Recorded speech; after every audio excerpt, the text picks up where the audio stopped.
Hello दोस्तों, मैं हूं आपकी दोस्त, आपकी टैरो कार्ड रीडर शुभांगी, मेरे चैनल ऑकल्ट रीडिंग्स पे। दोस्तों आइए देखते हैं 2021 हम सब के लिए कैसा रहने वाला है। 2020 तो बहुत परेशानियों से गुजरा, बहुत कुछ देखा हम लोगों ने, बहुत कुछ तकलीफ़ें भी सही हम लोगों ने सब ने मिल के। 2021 में देखते हैं क्या चेंजेस होते हैं, क्या अच्छी अपॉर्चुनिटीज़ हमें मिलती है। जो भी हमें 2020 ने दिया है, चाहे वो अच्छी बातें बुरी बातें हो, लेकिन हम सबको उसको आगे लेके चलना है। तो आई होप 2021 सबके लिए बहुत बेहतरीन साल हो। वैसे भी ये साल का जो टोटल आता है 2021 वो 5 पे आता है। तो 5 number is ruled by mercury और ये बहुत अच्छा नंबर माना जाता है, एक बैलेंस नंबर माना जाता है। तो आई होप ये ईयर सबके लिए ओवरऑल एक बैलेंसिंग ईयर हो, एक प्रोग्रेसिव ईयर हो। ये जो रीडिंग होगी ये मूलांक पे बेस्ड होगी। मूलांक 1 से लेकर 9 तक के सारे रीडिंग्स हम लोग देखने वाले हैं। रीडिंग जनरल रीडिंग होने वाली है। हो सकता है रीडिंग आपके साथ रिजोनेट करे नहीं करे। अगर कर रही है तो अच्छी बात है, नहीं कर रही है तो भी अच्छी बात है। पर्सनल रीडिंग अलग होती है। आप पर्सनल रीडिंग के लिए मुझे डिस्क्रिप्शन बॉक्स में दिए गए नंबर पे पिन कर सकते हो। तो विदाउट वेस्टिंग एनी टाइम चलो देखते हैं कि 2021 हमारे लिए सबके लिए क्या क्या लेके आया है। आइए देखते हैं मूलांक 8 वालों के लिए 2021 कैसा रहेगा। जिनकी भी बर्थडे किसी भी मंथ के 8 को, 17 को या 26 को आती है उनका मूलांक 8 होता है। आइए देखते हैं कार्ड्स किस तरह से रखे हैं। ये है रिलेशनशिप के लिए, ये करियर के लिए, ये फाइनेंस के लिए, ये हेल्थ के लिए और ये ओवरऑल टैरो गाइडेंस। रिलेशनशिप में मैं कहूँ कि सिर्फ ऊपर ऊपर ही मत देखो, नीचे अंदर भी झांक लो। सामने वाला इंसान कैसा है, मन में क्या है, मन से अच्छा है कि नहीं, या मन से खाली दिखा रहा है ऊपर से कि मैं बहुत अच्छा हूँ या बहुत अच्छी हूँ, ये है वो है।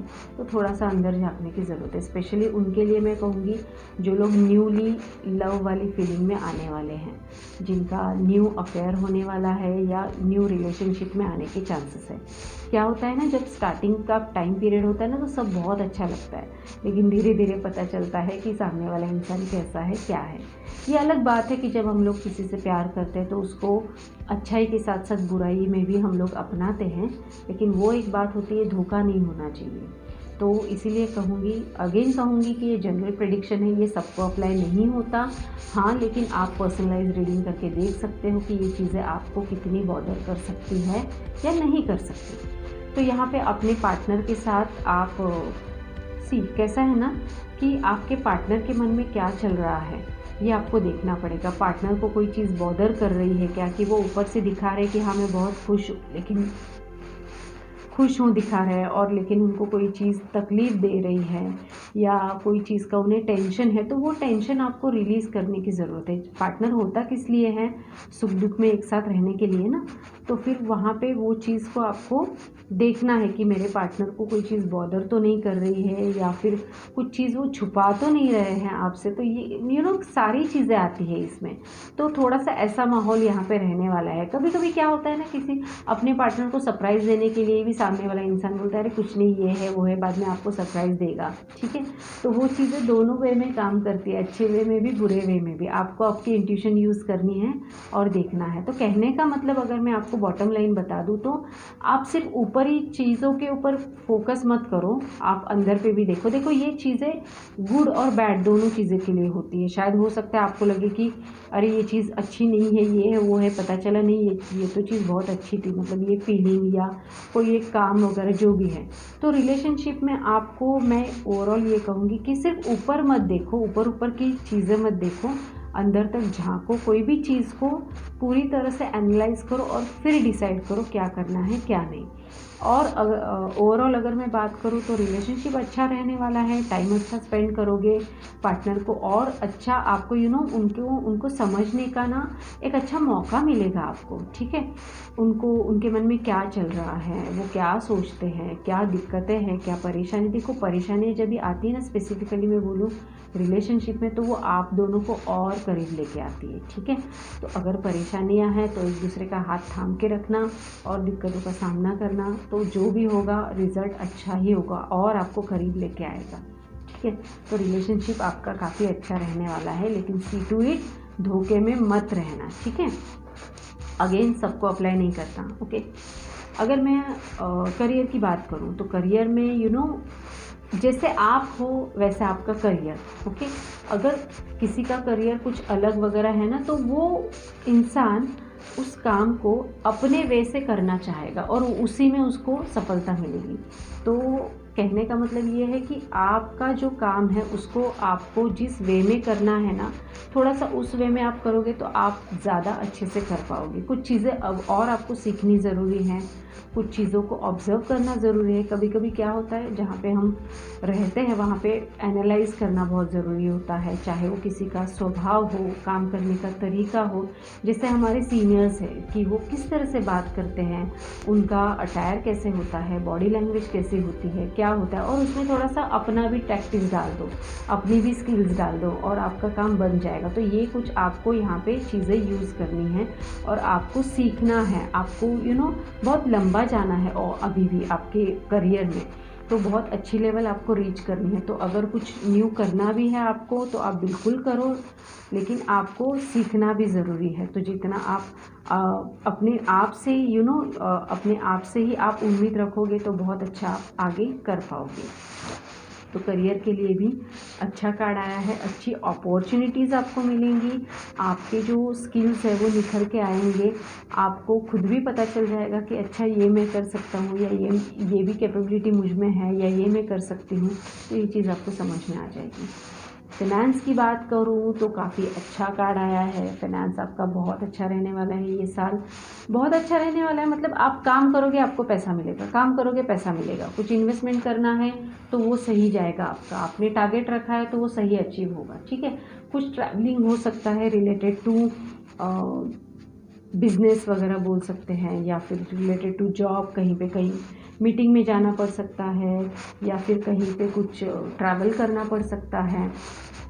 फिनेंस के लिए पैसों का, जैसे किसी के साथ मीटिंग करनी है, बात करनी है, कुछ काम करना है, तो इन सब के लिए कुछ ट्रैवलिंग वगैरह होने के भी चांसेस है। बाकी जो भी आपके लाइफ में होगा ना, देखो वो ना थोड़ा सा स्पीड में होगा।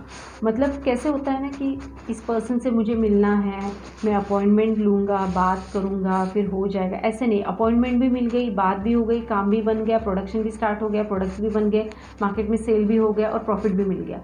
मतलब ये इस तरह से फटाफट आपका काम हो सकता है। तो जो भी काम आपको लगता है कि ये फटाफट हो सकता है उसको कर लो, क्योंकि वो टाइम पे जो बेनिफिट आपको मिल सकता है ना, तो वो अच्छा आप अचीव कर सकते हो। बाद में आप रुकोगे कि नहीं मैं बाद में कर लेता हूँ, या बाद में कर लेती हूँ, या फिर बाद में सोचता हूँ इसके ऊपर करूँगा, इससे बात करूँगा, उससे बात करूँगा, तो अपॉर्चुनिटी हाथ से निकल सकती है। तो ये चीज़ ध्यान में रखना, ठीक है। अगर मैं हेल्थ की बात करूँ तो देखो, मैं हमेशा कहती हूँ कि काम अपनी जगह पे है, सेहत अपनी जगह पे है। तो खाना पीना, रेस्ट, एक्सरसाइज, प्राणायाम, योगा, ये सारी चीज़ें तो आपको करनी पड़ेंगी, और कुछ नहीं तो आपका खाना पीना, रेस्ट और थोड़ी सी एक्सरसाइज, ये तो आपको करनी पड़ेगी। तो ये करोगे तो हेल्थ की दिक्कत तो नहीं आएगी मोस्टली, लेकिन आपको फिर भी थोड़ा सा नेक इश्यूज़, या फिर मैं कहूँगी कि थोड़ा सा बैक इश्यूज़ होने के चांसेस है, हाथ भी आपके दर्द हो सकते हैं।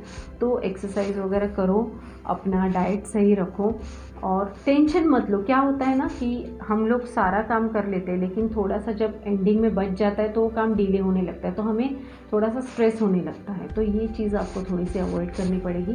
काम है अपने स्पीड से होता रहेगा, काम बनेगा, लेकिन उसका टेंशन लेके तो नहीं चलेगा ना, कुछ नहीं होने वाला। तो अपनी स्पीड से काम को होने दो, आप अपनी स्पीड से काम करो और ज़्यादा टेंशन लो मत। अगर मैं ओवरऑल टैरो गाइडेंस की बात करूँ तो देखो, जब हमें ये चीज़ पता चलती है रिलेशनशिप को लेके, तो बेटर है आप किसी को, जो बड़े आपके घर पे है या आपके फ्रेंड्स में कोई है जो आपको अच्छे से समझ सकते हैं, आपके प्रॉब्लम्स को ये कर सकते हैं, सॉल्व कर सकते हैं, या आपको सही सलाह दे सकते हैं, चाहे वो बिज़नेस के लिए भी हो, चाहे वो रिलेशनशिप के लिए भी हो।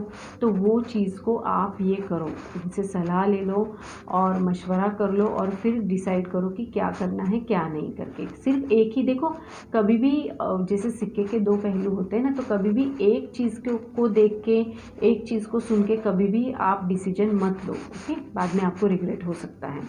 बिज़नेस के भी डिसीजन लेने हैं तो डिसीजन ले लो, डिस्कस करो, लेकिन जैसे मैंने कहा कि डिसीजंस लेने में आप देरी मत करो, ओके। ज़्यादा देरी, हद से ज़्यादा देरी मत करो, फटाफट डिसीजन ले लो और फटाफट काम कर डालो। तो ये आपको ओवरऑल टैरो गाइडेंस दे रहा है। ग्रीन यूज़ करो, पेस्टल शेड्स यूज़ करो, आपके लिए अच्छा रहेगा। और स्पेशली आर्ट वाले लोग, मूलांक आर्ट वाले लोग शनि मंदिर भी जाया करो। तो आपको जो गरीब लोग हैं उनको दान दिया करो। आपके कपड़े हो पुराने यूज़ किए हुए या जूते वगैरह है, तो ये सारी चीज़ें आप उनको दान किया करो। तो ये आपके जो भी हर्डल्स प्रॉब्लम्स हैं ना, उनको निकाल देगा, आपकी लाइफ से निकाल देगा। तो ये था मूलांक आर्ट वालों के लिए 2021 प्रेडिक्शंस। थैंक यू दोस्तों। मुझे ज़रूर बताना आपको ये वीडियो कैसा लगा और किन किन टॉपिक्स के ऊपर आप वीडियोस देखना चाहते हो। मेरे चैनल ऑकल्ट रीडिंग्स को लाइक, शेयर एंड सब्सक्राइब ज़रूर कीजिएगा। ये वीडियोस अपने दोस्तों के साथ, अपने रिलेटिव्स के साथ, अपने जान पहचान वालों के साथ ज़रूर शेयर कीजिए। पता नहीं कौन सी वीडियो से किसी को क्या क्लिक हो जाए और किसी की लाइफ बन जाए, तो हमें ये चीज़ें शेयर करनी बनती हैं। आप मुझे ज़रूर बताइएगा कि वीडियो में और आपको क्या देखना पसंद है और आपको क्या अच्छा लगता है।